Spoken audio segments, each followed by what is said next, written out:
Our story for today was How the Stars Fell into the Sky. It is the subtitle, A Navajo Legend. So this is a story that was written by the Navajo who lived in a desert-like area.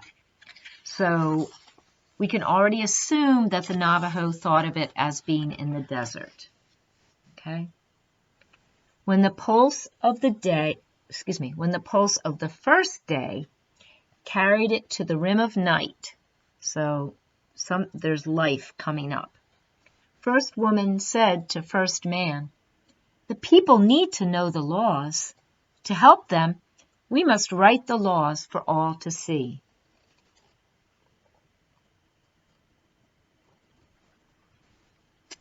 So first woman is trying to take care of people. "Write them in the sand," he told her. "But the wind will blow them away," she answered. "Write them on the water, then," he said, and turned to go, having more important matters on his mind. "But they will disappear the moment I write them on the water," first woman called out.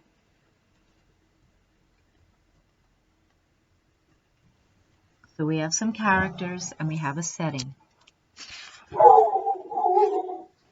First man turned back impatiently and looked at her squatting there on the rim of night, a blanket of stars at her feet.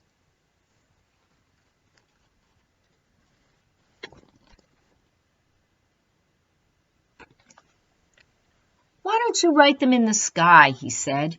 "Take your jewels there and write them in the sky."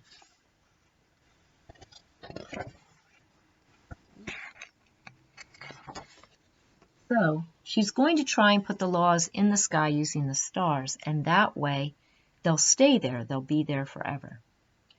And so she began slowly, first one and then the next, placing her jewels, which are the stars, across the dome of night, carefully designing her pattern so all could read it.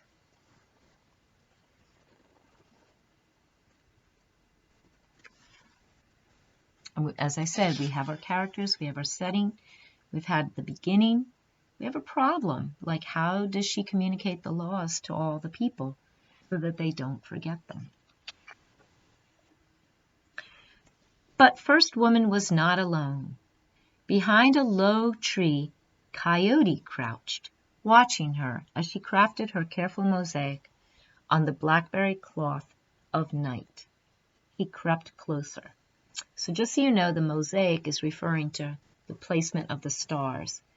And a very artistic way to describe the dark of night was blackberry cloth. So if you can imagine, she's very carefully placing each star where she wants it. "What are you doing?" he called to her in a voice that sounded like the whine of an arrow whistling in the wind.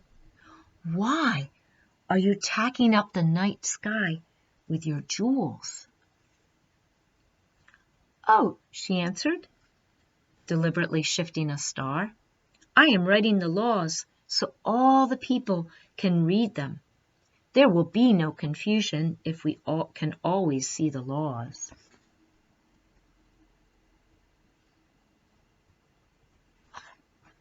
She wants the people to know the laws and be able to see them every day. Her hands glowed from the warmth of the stars that she was touching, and she smiled as she toiled. "May I help?" Coyote asked. First Woman nodded. "Begin here," she said, and handed him a star.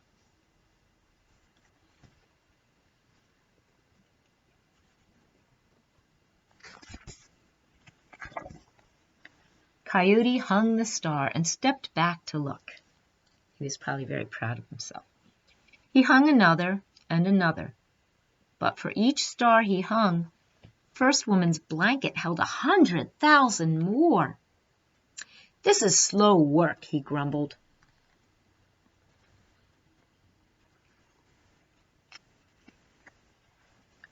"Writing the laws could take many moons, which basically means many months or years, she said, and she began humming to herself.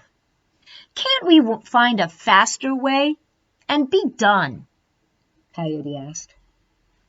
Why finish, she answered. What is there to do next that is half so important as writing the laws?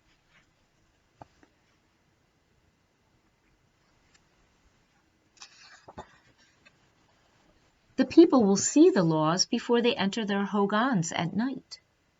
The young mother will sing of them to her children. The lonely warrior, crouching in unknown country, will look up and warm himself by them. She has a dream that in the future, people will be able to see the laws no matter where they are or what's going on. Writing the laws may be what I do each night for the rest of my life. But Coyote lacked First Woman's patience. He loved best to see a job finished. Impatiently, he gathered 2 corners of First Woman's blanket, and before she could stop him, he flung the remaining stars out into the night, spilling them in wild disarray, shattering First Woman's careful patterns.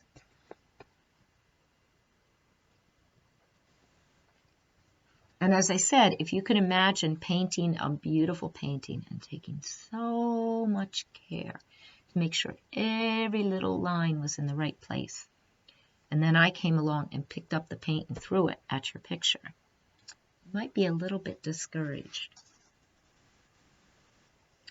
First Woman leaned far into the night and watched the tumbling stars. What have you done, you foolish animal? She shrieked at Coyote. He crept away, while the First Woman wept because there was no undoing what Coyote had done.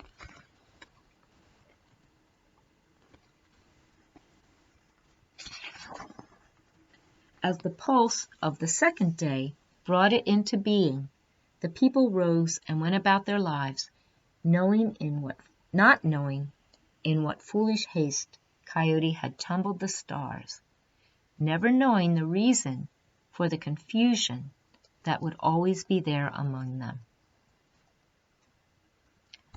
So because of what Coyote did, the people never got the rules right. And just like when Adam and Eve in the garden chose not to obey God's rules, to this day we still don't have the rules right.